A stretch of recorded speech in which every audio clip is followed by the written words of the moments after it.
Salam Bapak dosen, perkenalkan nama saya Robertus Jones Ernesto Abi, NIM 2532024 dari kelas I. Di sini saya akan membuat video UAS dan menjawab soal pendidikan agama Kristen. Soal yang pertama, jelaskan dengan lengkap mengenai peta sukses seorang mahasiswa PJKR menurut Alkitab. Di dalam Alkitab, Filipi bab 4 ayat 13 yang berbunyi, "Aku dapat melakukan segala sesuatu melalui Kristus yang memberi kekuatan kepadaku." Jadi, setiap mahasiswa harus mengandalkan Tuhan dalam menghadapi tantangan perkuliahan dan praktik. Soal yang kedua, jelaskan mengenai konsep Imago Dei dan dalam hubungannya dengan perilaku Anda sebagai mahasiswa dan calon guru, pelatih, dan lain-lain. Konsep Imago Dei adalah ajaran teologis yang menyatakan manusia diciptakan segambar dan serupa dengan Allah. Kejadian bab 1 ayat 26 sampai dengan 27. Sebagai mahasiswa, memahami Imago Dei mengubah pandangan hidup dan perilaku sehari-hari bukan hanya secara akademis, tetapi moral dan sosial.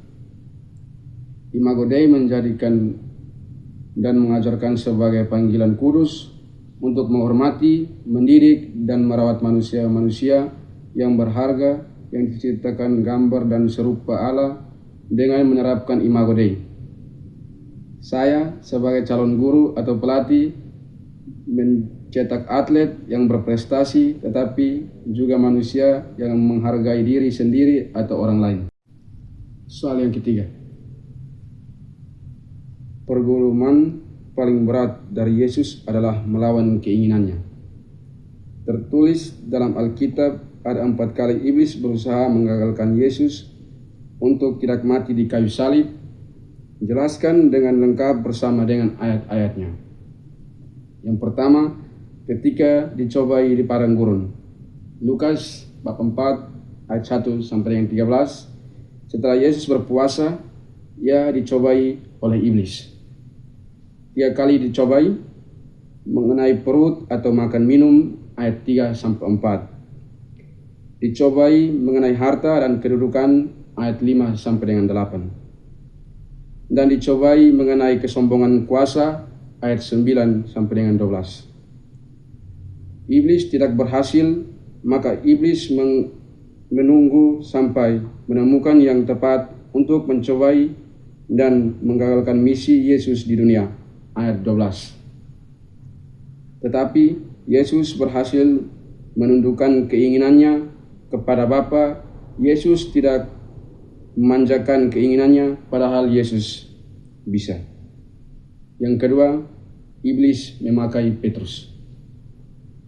Matius bab 16 ayat 21 sampai dengan 23.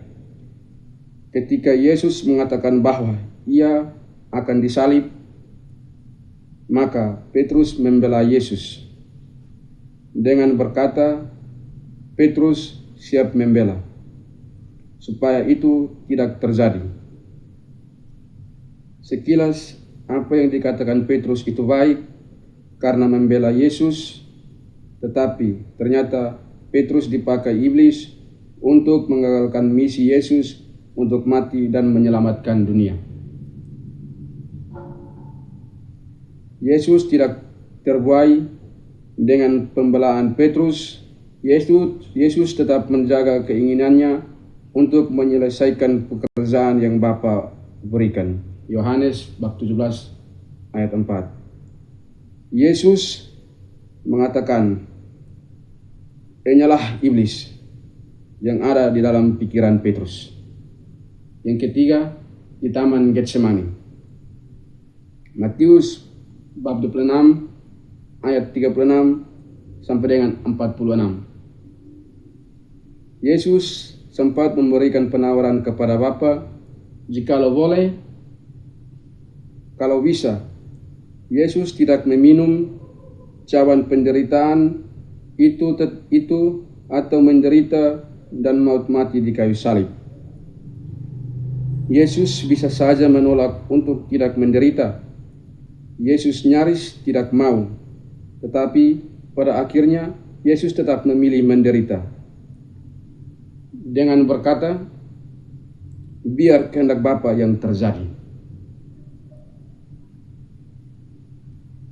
Yesus tidak mengikuti keinginan dan kehendaknya. Yesus tetap tunduk kepada kehendak Allah Bapa.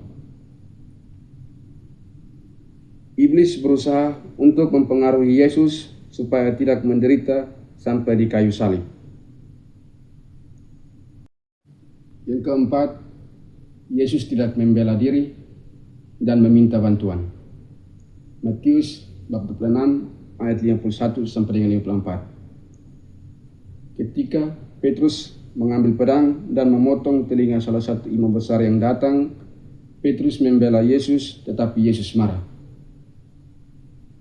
Yesus bisa saja meminta bantuan dari Bapa untuk mengirimkan malaikat untuk membela Yesus, tetapi Yesus tidak lakukan itu. Yesus tetap taat sampai mati. Yesus tetap tunduk kepada Bapanya. Iblis berusaha menggoda Yesus agar Yesus menunjukkan kuasa dengan meminta bantuan malaikat dari surga. Soal yang keempat, keselamatan adalah dikembalikan kepada rancangan semula, dan apa yang dikembalikan pada rancangan semula. Jelaskan. Dalam konteks teologi Kristen, keselamatan sering diartikan sebagai proses dikembalikannya manusia kepada rancangan semula Allah, yaitu rancangan adalah untuk manusia sebelum jatuh ke dalam dosa. Rancangan semula Allah untuk manusia adalah yang pertama, keserupaan dengan Allah. Manusia diciptakan dalam keserupaan dengan Allah, yaitu memiliki sifat-sifat Allah seperti kebijaksanaan, keadilan, dan kasih. Yang kedua, hubungan yang intim dengan Allah. Manusia diciptakan untuk memiliki hubungan yang intim dengan Allah seperti yang dialami oleh Adam dan Hawa di Taman Eden. Yang ketiga, kehidupan yang berlimpah. Allah ingin manusia memiliki kehidupan yang berlimpah, yaitu kehidupan yang penuh dengan sukacita, damai sejahtera, dan kebahagiaan. Namun karena dosa, manusia jatuh dari rancangan semula Allah dan mengalami kerusakan dalam aspek-aspek tersebut. Keselamatan dalam Yesus Kristus adalah proses dikembalikannya manusia kepada rancangan semula Allah, yaitu yang pertama, pembaruan citra Allah. Manusia dipulihkan kembali ke dalam keserupaan dengan Allah melalui iman kepada Yesus Kristus. Dua, hubungan yang dipulihkan. Manusia dapat memiliki hubungan yang dipulihkan dengan Allah melalui Yesus Kristus. Yang ketiga, kehidupan yang baru. Manusia dapat memiliki kehidupan yang baru, yaitu kehidupan yang penuh dengan sukacita, damai sejahtera, dan kebahagiaan. Dengan demikian, keselamatan adalah proses dikembalikannya manusia kepada rancangan semula Allah, yaitu rancangan Allah untuk manusia sebelum jatuh ke dalam dosa.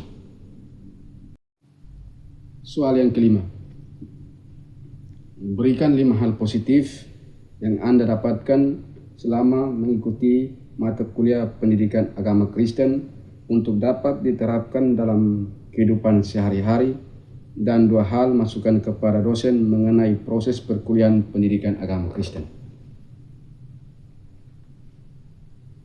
Berikut adalah 5 hal positif yang saya dapatkan selama mengikuti mata kuliah pendidikan agama Kristen untuk dapat diterapkan di dalam kehidupan sehari-hari. Yang pertama, meningkatkan iman dan kepercayaan kepada Tuhan. Yang kedua, mengembangkan karakter Kristen. Yang ketiga, memahami Alkitab lebih baik. Yang keempat, meningkatkan kesadaran spiritual. Yang kelima, menginspirasi untuk melayani. Berikut ada dua hal masukan kepada dosen mengenai proses perkuliahan pendidikan agama Kristen. Yang pertama, lebih banyak diskusi.